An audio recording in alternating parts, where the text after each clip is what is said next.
अगर आप किसी के सीमा क्षेत्र में इस तरीके से जासूसी गुब्बारे उड़ाएंगे और वो देश अगर अमेरिका हो या कोई भी देश हो, वो कार्रवाई करेगा। बहुत शुक्रिया के सिन्हा साहब और डीके पांडे साहब हमारे साथ यहां पर जुड़ने के लिए। आगे बढ़ेंगे और अब बात करते हैं यहां पर डोडा की, जहां पर जोशीमठ की तरह बड़ी बड़ी दरारें पड़ती नजर आ रही हैं, जिसके बाद से लोग दहशत में है। प्रशासन पूरी तरीके से अलर्ट है, लोग को सुरक्षित जगहों पर पहुंचाया जा रहा है। रिपोर्ट आपको दिखाते हैं।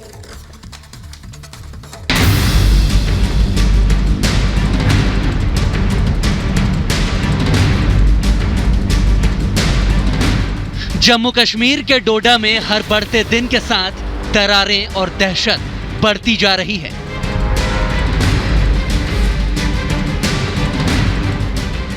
धरती फटने लगी है, जमीन धंसने लगी है, मकान गिरने लगे हैं।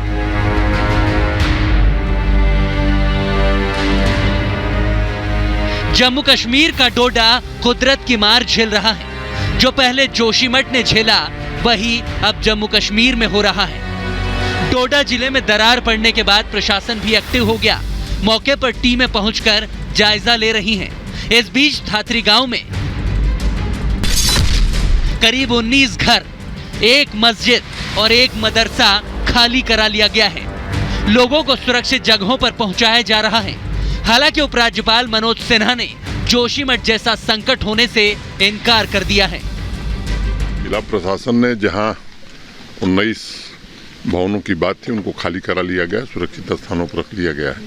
मुझे लगता है कि कुछ ज़्यादा हाइप क्रिएट करने की जरूरत नहीं है। पूरी तरह से पैनी नज़र प्रशासन की है और जो भी बेस्ट पॉसिबल होगा वो किया जाएगा। जोशीमठ जैसे हालात तो नहीं है? बिल्कुल नहीं। लोगों को प्रभावित इलाके से निकालकर सुरक्षित स्थानों पर पहुंचाया जा रहा है। पुलिस अनाउंसमेंट कर रही है ताकि लोगों पर किसी तरह का नया संकट न आए। सड़क के किनारे फालतू ना बैठे, एक जरूरी ऐलान, जितने भी समाज के लोग हैं सड़क के किनारों से हट जाएं और अपने अपने घरों को चले जाएं। जमीन धंसने का कारण जानने के लिए भारतीय भूवैज्ञानिक सर्वेक्षण टीम भी थाथरी गांव पहुंची है। हालात का जायजा लेकर और दरारों की वजह जानने के लिए जांच के बाद जल्द ही इस बारे में रिपोर्ट सौंपी जाएगी। फिलहाल डोडा के 25 मकानों में दरारें आ चुकी हैं। 100 मकानों की जमीन खिसक चुकी है। 6 मकान तो पूरी तरह से ध्वस्त हो चुके हैं। नेशनल हाईवे 2044 पर भी खतरा मंडराने लगा है। डोडा किश्तवाड़ हाईवे ब्लॉक हो चुका है। मकान ध्वस्त होने से यातायात पर भी संकट के बादल तेजी से मंडराने लगे हैं। बताया जा रहा है कि गांव के कुछ घरों में 2-3 महीने पहले ही दरारें आने शुरू हो गई थी, लेकिन हाल ही में हुए भूस्खलन से स्थिति और खराब हो गई, जिससे क्षतिग्रस्त इमारतों की संख्या और भी बढ़ गई। कल के और चलिए हम सीधे रुक लेते ग्राउंड पर। हमारी सहयोगी मीनाक्षी वहां पर मौजूद है। एलजी मनोज सिन्हा ने तो कहा कि जोशीमठ जैसे हालात नहीं, हम कदम उठा रहे हैं, लेकिन जमीनी हकीकत मीनाक्षी वहां पर क्या है, लोग क्या कह रहे हैं?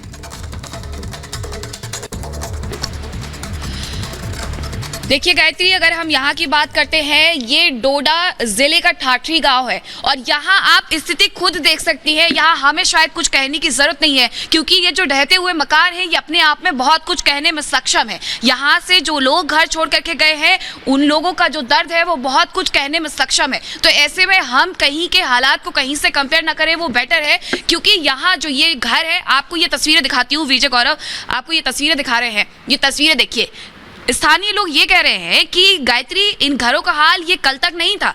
ये हाल जो है वो कल रात के बाद बना है और कल रात तक में ही ये घर जो है वो पूरी तरीके से धंस गया है, पूरी तरीके से अब गिरने के लिए तैयार है। यहाँ एक और घर है जिसकी स्थिति हम दिखाते हैं आपको, जो पूरी तरीके से खत्म हो गया है। ये देखिए, यहाँ आपको इसके पलस्तर दिख जाएगा, इसका सरिया दिख जाएगा और ये घर अब खत्म हो चुका है। यहाँ पर जो रहने वाले लोग हैं वो यहाँ लोग जो है घर को छोड़ करके जा चुके हैं। साफ तौर पर ये कह रहे हैं कि अब हम इन घरों में रह करके अपने जीवन को रिस्क में नहीं डाल सकते हैं। हालांकि सबसे अच्छी बात यह है कि यहाँ पर एसडीएम नियमित तौर पर आते हैं, कई राउंड लगाते हैं, लोगों से मिलते हैं, उन्हें शिफ्ट कर दिया गया है शेल्टर होम में। लेकिन उनका सवाल यही है कि क्या जिंदगी जो है अब वो शेल्टर होम में बीतने वाली है। वो बस इतना चाहते हैं कि जो इनके ये घर टूटे हैं, ये जो घर उनका, ये आशियाना जो इनका बिखरा है। बिल्कुल बिल्कुल मीनाक्षी लौटेंगे आपके पास। आप बहुत अहम तस्वीरें दिखा रहे हैं कि किस तरीके से वहां पर घरों